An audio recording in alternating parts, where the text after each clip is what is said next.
There is a very specific category of science fiction that never gets the conversation it deserves. Not because it's bad, because it never had the marketing budget, the franchise name, or the release weekend to fight for your attention. Today, 15 sci-fi titles that almost nobody talks about. Genuinely original ideas, real performances, films that deserve a place in the conversation next to the ones everyone already knows. A 2022 film set in a future of dying ecosystems that is so visually extraordinary, you could pause on almost any frame and hang it on a wall. A 2013 film that starts as live action and halfway through becomes animation, and does something with that transition that no film before or since has attempted. And number 1 on this list, a girl, alone in her house, fighting off an alien invasion in near total silence. 93 minutes, only 5 words spoken, and one of the most committed performances I have seen in years. 15 films, ranked. Let's go! Number 15, Spectral. Right, let's start with something that should have been a franchise and instead just quietly vanished into the Netflix catalog within a year of release. 3 days ago, we conducted a raid. Men just started falling. A special forces team is sent into a war-torn Eastern European city to deal with something the military can't explain. Soldiers are dying, killed by what looks like ghosts. Translucent, humanoid, moving through walls. The team is given a scientist, played by James Badge Dale, to help them understand what they're actually fighting. Nick Matthew directed this, his feature debut, billed the first half almost like a detective story. The engineer observes, theorizes, the soldiers around him are terrified. And once the film commits to revealing what these things actually are and where they come from, the answer is both grounded and completely unexpected. The visual effects work is genuinely remarkable for a film with this little fanfare.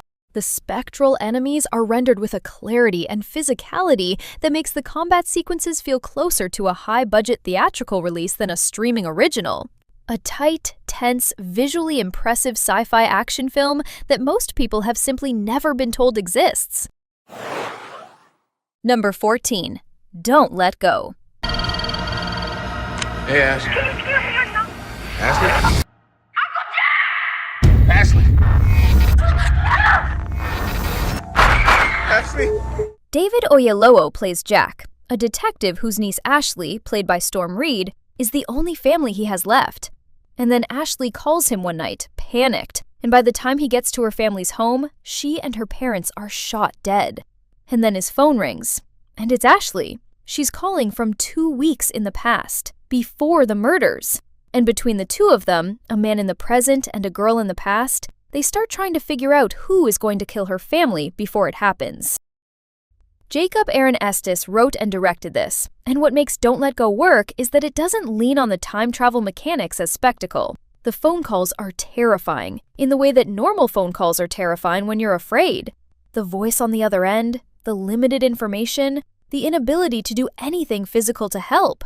Ashley can hear her uncle's desperation. Jack can hear his niece not yet knowing what's coming. David Oyelowo is one of the most underused actors working in Hollywood, and this is some of his finest work. Grief and determination, so tightly wound together you can barely separate them. A time travel thriller that works entirely on emotion. Underseen, properly gripping. Number 13. Enter Nowhere. 3 strangers. A young woman, a man in military dress, a pregnant teenager. Each arrive separately at an isolated cabin in the middle of a snow-covered forest. None of them know where they are. None of them know each other. None of them have any idea how they got there. And when they try to leave, they come back. Every road, every path, every attempt to walk out of the forest returns them to the same cabin. Jack Heller directed this on a tiny budget, and what he pulls off is one of the great mystery box openings in low-budget sci-fi. The kind of premise that costs almost nothing to establish and immediately generates the specific, itching curiosity of needing to understand why these 3 people, this forest, this cabin. The genre mechanics of how the film explains its mystery are genuinely clever. The film doesn't over-explain, It gives you the logic and then trusts you to sit with its implications, which are melancholy and surprisingly moving for a film that looks, on the surface, like a genre exercise. Shot like a bigger film than it had any right to be, a perfect film for anyone who loves the feeling of being dropped into a puzzle with no instructions. Number 12. Vesper. Christopher Borgli co-directed this Lithuanian-French sci-fi film, and it is, visually, one of the most extraordinary things I can put on this list. You won't believe what I found. What is this? Seeds. Vesper is 13. She lives in the outside with her paralyzed father, kept alive by a drone she built herself that she controls through a neural interface. She forages, she experiments with illegal biohacking, trying to engineer seeds that the Citadels don't control. And then a Citadel ship crashes near her home, and a survivor stumbles out of the wreckage. The film, built on a budget that would not cover a single day of a Marvel production, is one of the most fully realized science fiction films. The outside is grotesque and beautiful simultaneously. Bioluminescent fungi, mutated vegetation, a landscape that has become something entirely new in the absence of human management. Every frame is a design decision. Every prop, every piece of clothing, every inch of the forest carries the logic of this world forward.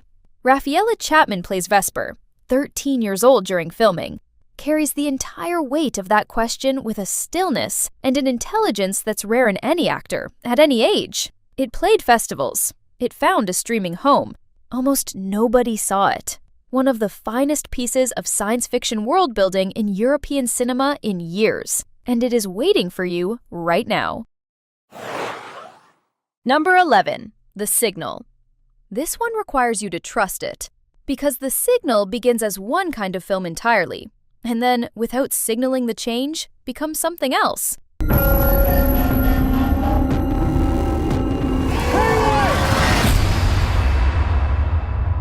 Three college students on a road trip track a hacker who's been taunting them to an abandoned house in the Nevada desert. They wake up somewhere else entirely. White rooms, a man named Damon, played by Lawrence Fishburne, who offers almost no answers and asks an enormous number of questions. William Eubank directed this with real visual ambition. Striking, minimalist, genuinely unsettling in its first hour. Brenton Thwaites plays Nick, who has a neurological condition that affects his legs, and that detail becomes more important than it first appears. And then the final act, and the film you thought you were watching reveals itself to be something significantly larger. Brenton Thwaites carries most of this film on his face and his body, since his character cannot walk.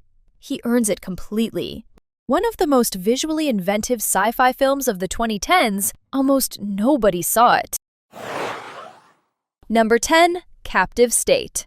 Before first contact, we were fighting amongst ourselves. We needed the legislators to show us a better way. 9 years ago, an alien force arrived. They didn't invade, not in any cinematic sense. They negotiated. With governments, with corporations, and the governments accepted the terms. Now the aliens, called legislators, live underground in major cities, controlling human society completely. Rupert Wyatt directed Captive State and made, in doing so, one of the most politically serious alien occupation films in years. This is not a film about fighting back against monsters. It is a film about living under a system, about collaboration, resistance, and the specific moral algebra of people who have decided that survival inside the system is the only realistic option. John Goodman plays a police commander who enforces the legislators' rules. Ashton Sanders plays a young man from a resistance family who has chosen, apparently, compliance.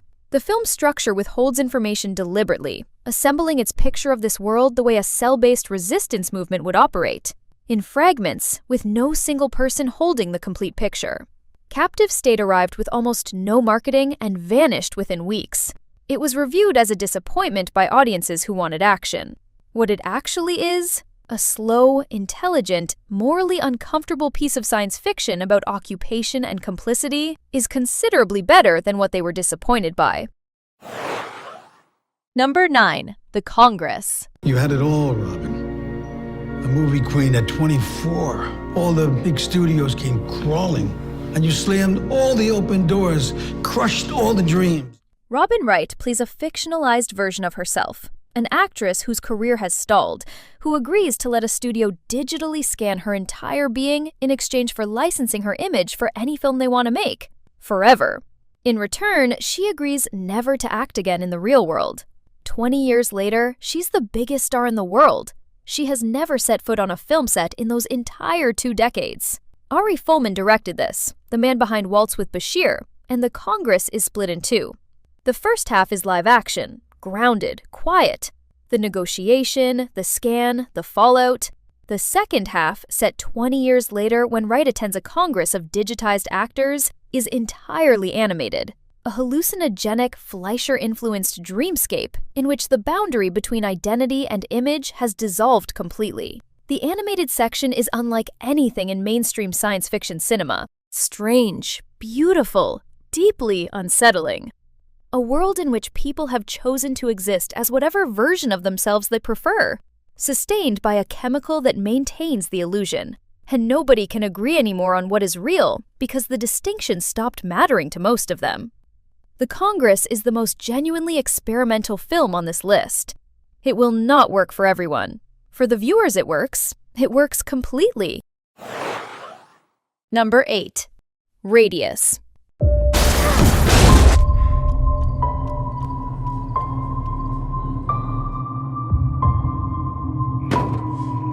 We are currently referring. A man wakes up after a car accident with no memory, and every living thing within 50 feet of him drops dead instantly. Birds fall from the sky. Insects stop mid-flight. He wanders through abandoned towns trying to understand what he's become, until he meets a woman who survived his radius. She has no memory either, and when they're together, the death field disappears. Made for only $15,000 in Canada. The premise is high-concept horror wearing sci-fi clothes, and the film commits to it completely.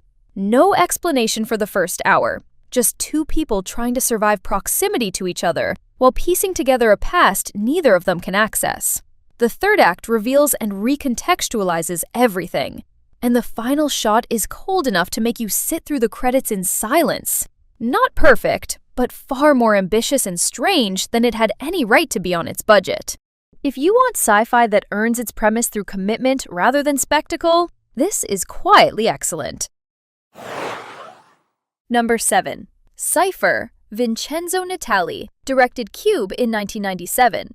Then he made this, and in doing so, quietly produced one of the most stylish, most underrated pieces of corporate espionage science fiction. You're lying when you say that your name is Jack Thursby. You're lying when you say that you are not an undercover agent. You are lying when you say that you do not work for Digicor. Morgan Sullivan, a bored, invisible suburban accountant who takes a job as a spy for a large corporation, traveling between mid-sized American cities, attending trade conferences under a fake identity, recording conversations no one else knows he's recording. And then something starts happening to him. He's becoming the person he's pretending to be. His past is blurring. His original life is beginning to feel less real than the one he's inhabiting. Lucy Liu plays a mysterious woman who keeps appearing at the edges of his assignments and may or may not be exactly what she seems. Natalie builds this film with the clean, sterile aesthetic of 1970s corporate paranoia. Beige walls, fluorescent light, the particular loneliness of hotel rooms and airport terminals, and uses it to construct a thriller about identity that's doing something genuinely unexpected in its third act. The plot goes places that feel, in retrospect, completely inevitable, which is the hallmark of a well-constructed puzzle film. Made for almost nothing, looking like significantly more. Deeply underrated. Number 6. Oxygen. Alexandre Aja directed this, the man behind High Tension and The Hills Have Eyes, and what he made, almost entirely inside a box the size of a coffin, is one of the most sustained, technically brilliant pieces of filmmaking. Tout n'a eu d'autre but que de s'assurer que vous ne retrouviez pas la mémoire. Je peux vous aider. On commence par quoi? A woman wakes up inside a sealed cryogenic pod. She doesn't remember her name, she doesn't remember how she got there, and the oxygen level inside the pod is dropping by the minute.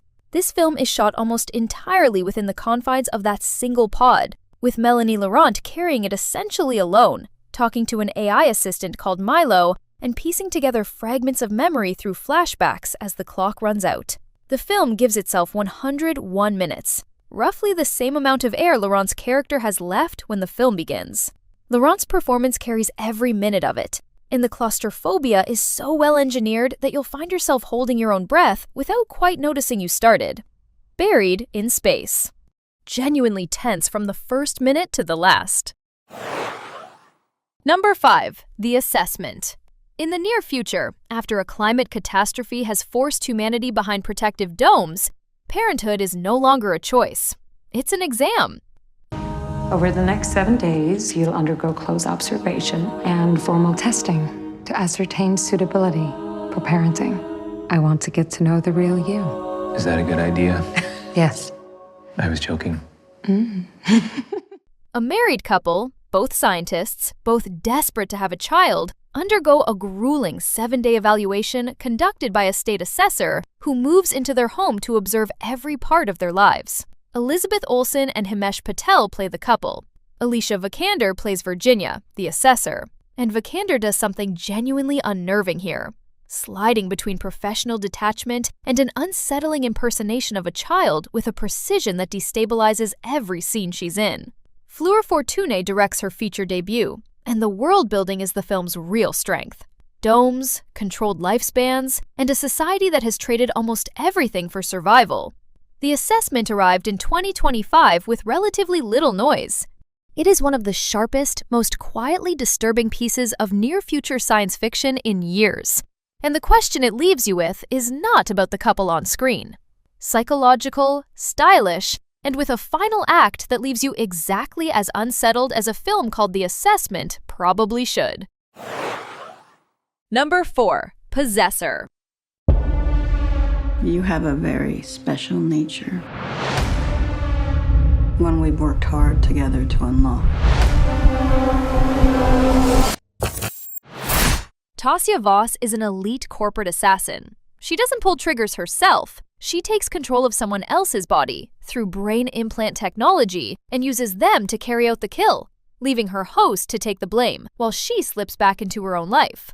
Her latest assignment puts her inside a man named Colin, and Colin's consciousness, buried but not gone, starts fighting back. Brandon Cronenberg, son of David Cronenberg, wrote and directed this, and the inheritance is obvious and also entirely his own. Body horror, identity dissolving under technological pressure, bloody, visceral, genuinely uncomfortable in its best moments. Andrea Riseborough plays Voss with a chilling, hollowed-out stillness, a woman who has spent so long borrowing other people's bodies and motivations that she's lost track of her own. Christopher Abbott matches her completely as the host, fighting to reclaim himself from the inside out. 94% on Rotten Tomatoes. The New York Times called it a critic's pick. A film about what work does to a person when the work itself requires you to stop being yourself entirely, dressed in some of the most visually inventive and genuinely disturbing body horror. Disturbing, beautiful, and completely unlike anything else on this list. Number 3. After Yang. Kogonada directed this, the same director who made Columbus, one of the most quietly beautiful American films of recent times. I wish I had a real memory. What do you mean?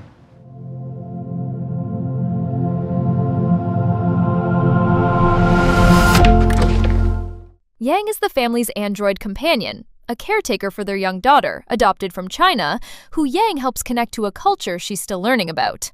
One day, Yang simply stops working. Jake, the father, played by Colin Farrell, takes Yang's memory bank to be repaired, and discovers that Yang recorded fragments of his own private experiences. Small moments, quiet observations, a life Jake never knew Yang was living alongside the family's own. Kogonada directs this with extraordinary restraint, slow, contemplative, and composed with the patience of a film that trusts silence to do emotional work. What After Yang is actually about isn't really artificial intelligence. It's about grief, memory, and the discovery that the people, or things, we love have entire inner lives we never fully access. Colin Farrell is doing something in this film. grief for a relationship he didn't know he was in, that is among the finest and most restrained work of his career. The question this film ends on is small and enormous at the same time. I won't tell you what it is, only that you'll carry it with you. Number 2. Freaks. I'm going to tell you almost nothing about this film, because almost nothing is exactly how much you should know going in. You gotta be strong like your mom was. You knew my mom?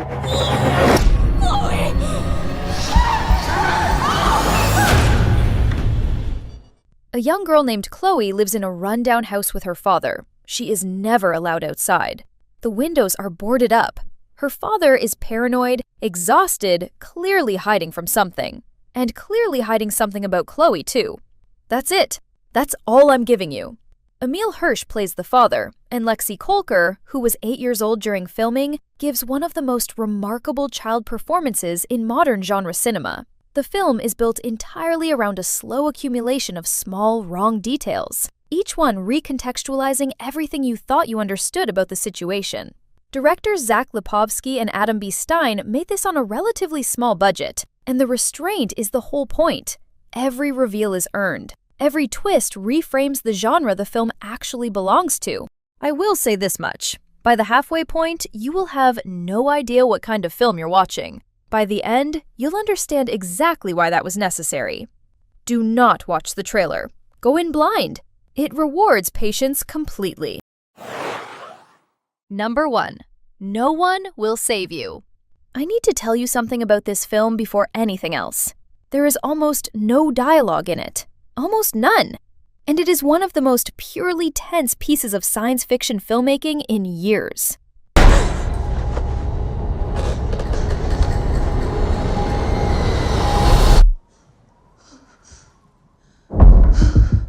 Bryn lives alone in a house at the edge of a small town, isolated from everyone around her for reasons the film reveals slowly. And then, one night, something gets into her house. Something not human. Brian Duffield wrote and directed this, and the decision to strip away dialogue almost entirely forces the film to communicate everything. Fear, intelligence, desperation, even humor, through performance and sound design alone.